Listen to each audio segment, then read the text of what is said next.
నమస్తే నేను మీ కుప్ప పద్మిని ఇన్నాళ్ళు మీ సపోర్ట్ ని నాకు అందిస్తూ మీ ప్రేమని నాకు అందిస్తున్న ప్రతి ఒక్కరికి కృతజ్ఞతలు ఇప్పుడు చూడబోతున్న ఈ వీడియో కూడా ఖచ్చితంగా మీకు ఉపయోగపడుతుంది లైక్ షేర్ అండ్ సబ్స్క్రైబ్ చేసి మీ ఇష్టాన్ని అలాగే మీ సపోర్ట్ ని నాకు అందించండి అలాగే ఈ వీడియో పట్ల మీ అభిప్రాయాన్ని కామెంట్ సెక్షన్ లో కామెంట్ చేసి నాకు తెలియజేయండి నమస్తే నమస్కారం రేపటి విశిష్టతని ఒకసారి చూద్దాం రేపు 19వ తారీఖు సెప్టెంబర్ నెల 2024వ సంవత్సరం గురువారం శ్రీ క్రోధినామ సంవత్సరం దక్షిణాయనం వర్ష ఋతువు రేపు భాద్రపద మాస బహుళపక్ష విధియ తిథి రాత్రి 12:39 వరకు తదుపరి తదియా తిథి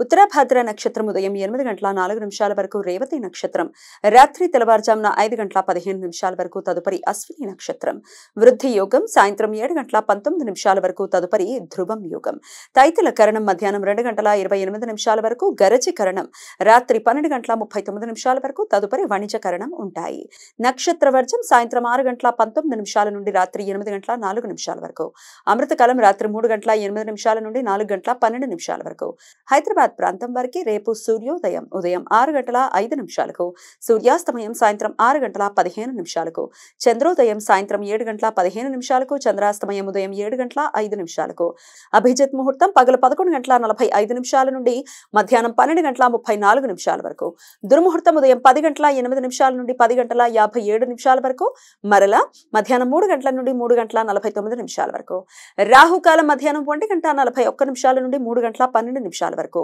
గుళిక కాలం ఉదయం 9:07 నుండి 10:38 వరకు యమగండం ఉదయం 6:05 నుండి 7:36 వరకు రేపు విధియా తిథి ప్రదోష కాల వ్యాప్తి ఉండటం వలన రేపు అసూన్యసేన వ్రతం నారద పురాణం ప్రకారం చాతుర్మాస్య దీక్షా సమయంలో విష్ణుమూర్తి లక్ష్మీదేవి పాలకడలపై శేషతల్పముపై విశ్రాంతి తీసుకుంటారు అని కథనం రేపు దంపతులు పగటిపూట ఉపవాసం ఉండి రాత్రిపూట పళ్ళు పాలు మాత్రమే తీసుకుంటారు పగటిపూట క్షీరసాగరంలో శేషతల్పంపై పవళించిన విష్ణుమూర్తి పాదసేవ చేస్తున్న లక్ష్మీదేవి చిత్రపటానికి గాని ప్రతిమకు గాని షోడశోపచారాలతో పూజ చేసి రాత్రిపూట ఆది దంపతులకి శయనోత్సవం నిర్వహిస్తారు మరుసటి రోజు దంపతులు శాస్త్రోక్తంగా వేద పండితులకు వస్త్రాలు పళ్లతో పాటుగా పరుపును గాని చాపను గాని దిండును గాని దుప్పటిని గాని దానం చేస్తారు ఇలా చేయటం వలన దంపతుల మధ్య అన్యోన్యత పెరుగుతుంది అని వైవాహిక దాంపత్య జీవితం మెరుగుపడుతుంది అని నమ్మకం రేపు పితృపక్షాలలో భాగంగా